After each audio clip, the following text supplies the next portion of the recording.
Yo, what is good, YouTube? Welcome back to the channel, and welcome back to the 60 overall grind videos. In this video, we're going to be talking about entering the 70s and getting your player park and rec ready so you can play other game modes instead of the MyCareer. But first, I forgot to mention this in my last video, so if you guys made your player, I'm sorry about that, but you should always pick a team that has a shooting core or some shooting bigs surrounding you so you can get the pick and fades and your players can hit shot, man. I chose the San Antonio Spurs for some reason. I don't know why.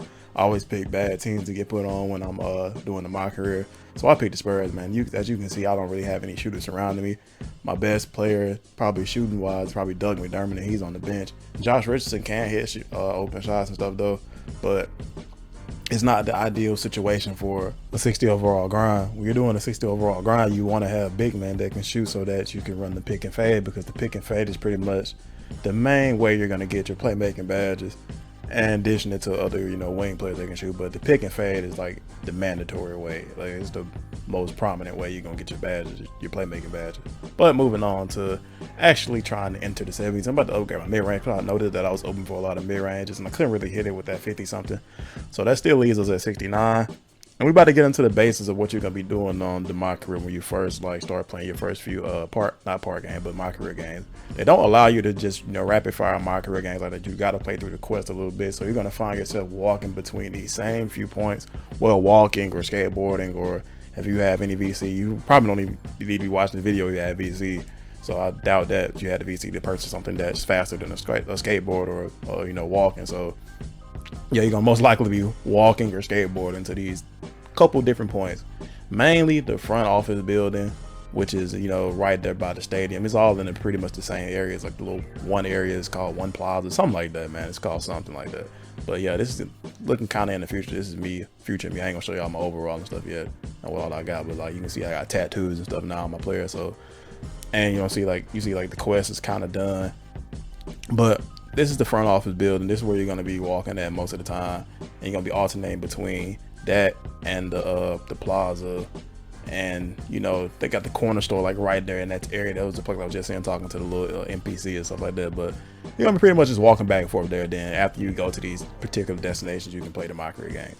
But getting into the MyCareer, man, first thing I noticed that you got to have a good free throw, since we don't have the free throw upgraded like that, because we trying to go slowly and upgrade everything that's important to getting the badges. So you don't get badges really shooting free throws. So it's not really important to have a lot of free throw on. So you want to find your good free throw animation that's green. I'm gonna show you what guys want a little bit later, but the way you're gonna be scoring up in here pretty much is holding the L1 and calling for the pick and fade and pick and roll. You hold L1 and then press R1 to call the fade, and you just hold L1 to call it for a roll. So that's mainly what you're gonna be doing to try to score.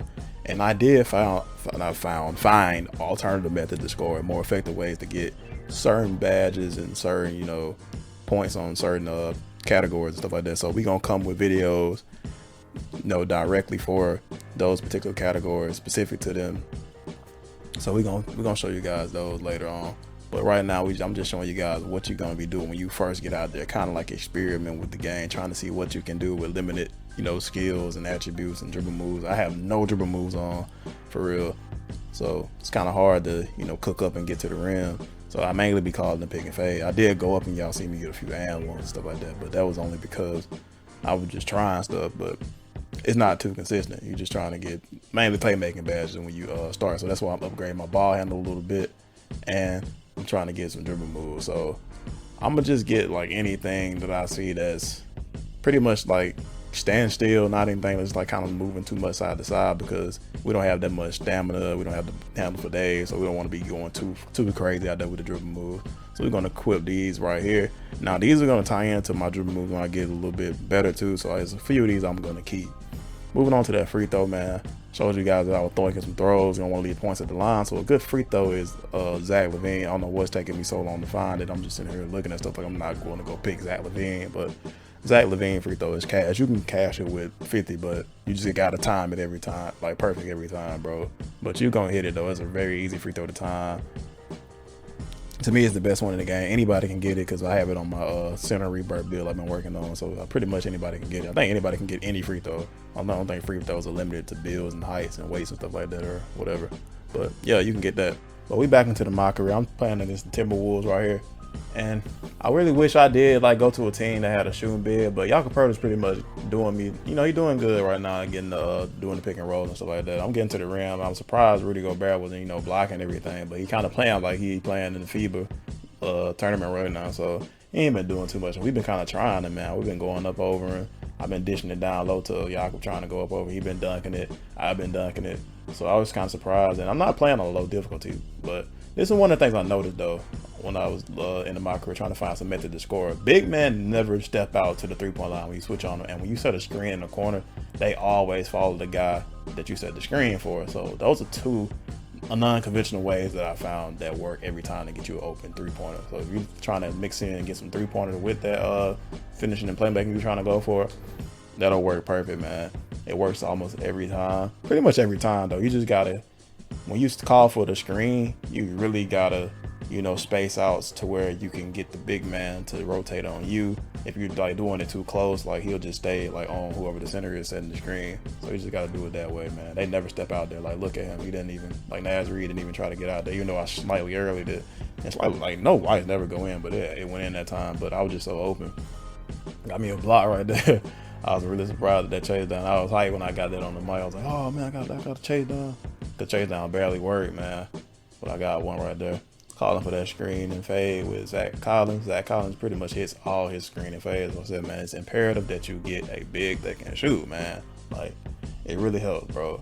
Makes the grind easier, bro. Because they'll knock down the shots. So if I throw a pick and fade to Jakob, he can be butt naked open. He's not even going to attempt the shot because he can't hit the three. That was a regular little screen, kind of like, you know, when you get screened for in like not in the MyCareer, but like in the rec games or the park, if you play with screens and stuff like that. I don't play with screens, so I don't really know how you do it or how people do. I just see people play it, like try it against me, so that's kind of like how they do it. But there they are, leaving people wide open, because once you score a few points, that's when they start double teaming. They just still the same as all the other years, so that'll help you boost your playmaking because they'll start doubling. Going down low, he going up over Rudy Gobert, man. Rudy Gobert looking like that French barbecue that Shaq said, man. I don't know what y'all think about the Timberwolves trade, man. If y'all was paying attention to that, like, what y'all think about them giving up dang near 5 first-round picks for Rudy Gobert, bro? Like, somebody just tell me what y'all think about that, because I don't really think it's gonna pan out, man. You don't never give up that many first-round picks for a guy who's used, like, you've seen his ceiling, and it's not nothing really too, you know, generational. So I think it was a bad decision, but y'all let me know what y'all think about that. But back to the video, man. Like I said, they get the double team and then trying to switch on you when you score a couple points, so I get to dish it out for the free buckets. Always take those. Watch, you see Kyle Anderson. Anybody that's not like a 1 or 2, bro, it's not a point guard or shooting guard, they're not stepping out there. So that's an easy 3 every time. Screen, Sohan sets me the screen, I get around it, I get the 3. And yeah, man, I've been finding pretty much like some good ways to score. About to show y'all my little post-game recap to see how much bad progress we got out of that game. Played some decent minutes, so we were able to score some points and get a bunch of assists. Got a few rebounds, but we had 3 steals and 3 blocks as well. So that's gonna do us really good on the defensive side of things when it comes to badge progress. 2,200 on finishing, 2,900 on shooting, 4,700 on playmaking, and 5,500 on defense. So we got a defensive badge, playmaking badge, not playmaking badge, but defensive badge, finishing badge, and got good on playmaking. Not really too much on shooting, man. Shooting gonna come. We make those badge videos about grinding specific category. That's when the shooting badge are gonna come, bro. But that's my badge progress for my first, I think not my first game, but like one of my third or fourth game in my career with a low overall. After that, you're gonna pretty much have to go do a quest after every single game. So you're just gonna have to skateboard somewhere, go talk to somebody, and then go right back into the MyCareer. One thing I did notice that will help you on your grind is go down into the leadership skills. Depending on what you answer in the press conferences and, you know, any type of interview or any type of MyCareer dialogue, whether you pick the general or the trailblazer, you'll be able to get skill points that go towards the leadership skills. So they have like little specific things you have to do to activate them, but they're all pretty easy. But when you activate them, it gives you like a MyCareer boost, like a boost to your MyPlayer, to where they can score better or whatever. I always go for the ones that give a boost to your teammates because you want them to be hitting shots. I mean, you can pretty much control what you hit. So get the ones that make your teammates better, bro, because that'll be real good. But right here back in the MyCareer, see, got Zach Collins and Green because I got the leadership skills and I had team takeover, so I was controlling them anyway. So that's what I like about team takeover, that when you call a pick and fade, you get to shoot the 3 and he'll hit it every time because you're timing it. One thing I don't like about team takeover though is that when you set the screen, you can't really set it for yourself. You can't set a screen as yourself because you control the person that has the ball. So that's a downside to team takeover. But getting back into the quest mode after you complete the game. But I'm finna go ahead and starting now. This is when you get the +4 on your badge progress when you become a starter. Now I don't know how long it takes. Like, it should take the same amount of time for everybody since you had to do it through a quest. So if you get through those quests pretty quickly, you're gonna get this +4. Now I think I should have put this +4 on my finishing, but I'm gonna end up putting it on my defense like I always do. I mean, it doesn't really matter where I put it at, to be honest, but you know, I'm throwing it on defense because I like to be safe on the defensive side. I like to be able to lock people up and, you know, get steals. And I want to put challenger. Challenger, I think it's challenger, the glove, interceptor, and something else on my. They're all tier like 3 badges too. So I need as many defensive badges as I can get so I can actually get all of them, bro. But man, we're getting close to the end of the video, man. I appreciate you guys for watching, and I will see you guys in my next grind video, man. Peace.